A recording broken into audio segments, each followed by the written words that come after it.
টাঙ্গাইলের মধুপুরে শোভাযাত্রা, আলোচনা সভা ও পুরস্কার বিতরণের মধ্য দিয়ে আন্তর্জাতিক দুর্নীতি বিরোধী দিবস পালিত হয়েছে। মধুপুরে দুর্নীতি প্রতিরোধ কমিটি ও সচেতন নাগরিক কমিটি যৌথভাবে এই কর্মসূচি পালন করেন। সোমবার দুপুরে মধুপুর উপজেলার হলরুমে এই অনুষ্ঠানের আয়োজন করা হয়।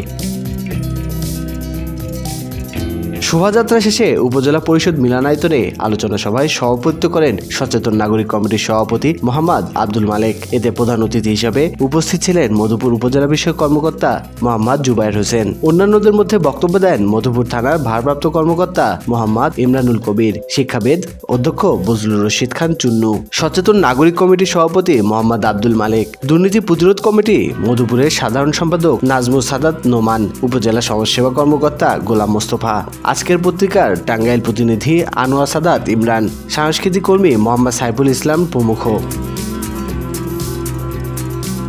সভায় বক্তারা বলেন, দুর্নীতি প্রতিরোধে এখন আর সভা, সেমিনার, শোভাযাত্রা নয়, এখন প্রয়োজন শক্ত পদক্ষেপ। দুর্নীতিতে জড়িতদের তাৎক্ষণিক আইনের আওতায় এনে বিচারের মুখোমুখি করা গেলে দুর্নীতি নিয়ন্ত্রণে গুরুত্বপূর্ণ ভূমিকা পালন করবে।